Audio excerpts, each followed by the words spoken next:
Friends, आज की इस वीडियो में हम देखेंगे क्लास 10 यूपी बोर्ड का एक इंपॉर्टेंट क्वेश्चन। देखिए दिया हुआ है रैखिक समीकरण x + 2y + 5 = 0 तथा -3x - 6y + 1 = 0 के युग्मों का हल है। ये चार विकल्प दिए हुए हैं कि समीकरण को जब हम हल करेंगे तो उसका एक अद्वितीय हल होगा, कोई हल नहीं है, अपरिमित रूप से अनेक हैं या उपर्युक्त में से सभी हैं। तो सबसे पहले एक जान लें कि अगर हमारे पास दो समीकरण जैसे अगर दिया है, जैसे मान लो कि अगर दो समीकरण हैं a1x + b1y + c1 = 0 और सेकेंड इक्वेशन जैसे दिया हुआ है a2x + b2y + c2 = 0। यदि ये दो समीकरण यदि दिए हुए हैं, ठीक है, और इन दोनों समीकरणों में जैसे मान लो यदि आप a1/a2 और b1/b2 का वैल्यू निकालें और दोनों यदि इक्वल नहीं निकला, मतलब दोनों बराबर नहीं है, तब उस समीकरण का एक अद्वितीय हल होता है। क्या होता है? एक अद्वितीय हल होता है।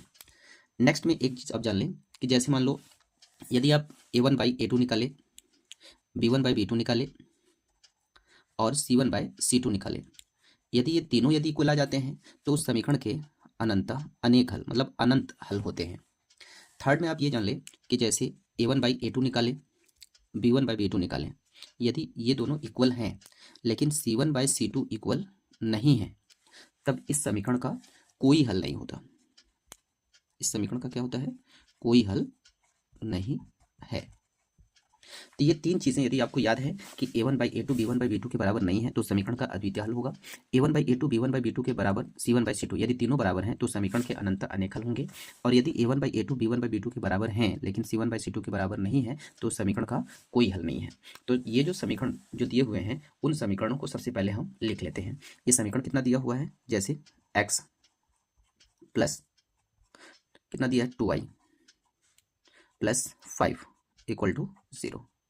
ये समीकरण दिए हुए हैं।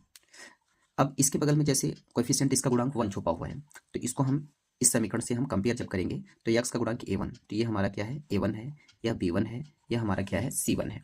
उसी तरीके से जो नेक्स्ट क्वेश्चन हमारा दिया हुआ है जैसे -3x - 6y + 1 = 0, तो ये हमारा क्या चीज़ है? a2 है, b2 है, c2 है।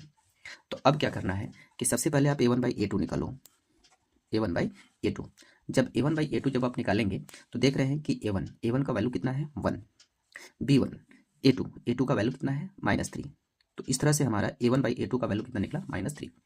उसी प्रकार से जैसे यदि हम b1/b2 निकालते हैं, b1/b2, तो आप देख रहे हो b1 का वैल्यू कितना है? 2/b2 का वैल्यू कितना है? -6। जब इसको काटोगे तो इसका भी वैल्यू तुम्हारा कितना निकल जाएगा? 1/-3। 2 एकम 2, 2 तिया 6। इसी तरीके से जो है कि आप क्या करोगे? c1/c2 निकालोगे। तो c1/c2 जब निकालोगे तो आप देख रहे हो कि c1 का वैल्यू कितना है? 5, c2 का वैल्यू कितना है? 1। तो इस तरह से मेरा कितना निकल गया? 5/1, यानी कुल मिलाकर के 5। अब देख रहे हो a1/a2 का भी वैल्यू 1/-3, b1/b2 का भी वैल्यू 1/-3, लेकिन c1/c2 का वैल्यू सेम नहीं है। तो इस तरह से हम लिख सकते हैं कि a1/a2 equal to b1/b2 equal हैं, लेकिन c1/c2 इक्वल नहीं है। a1/a2 इक्वल हैं, a1/a2 b1/b2 के इक्वल हैं, लेकिन c1/c2 के इक्वल नहीं है। तो जब नहीं है तो क्या होता है? अगर a1/a2 b1/b2 इक्वल हैं, c1/c2 इक्वल नहीं है तो समीकरण का कोई हल नहीं है। तो इस तरह से आप देख रहे हो कि ये जो चार विकल्प जो दिए हुए थे, इन चार विकल्पों में से हमारा कौन सा विकल्प सही है? बी विकल्प सही है।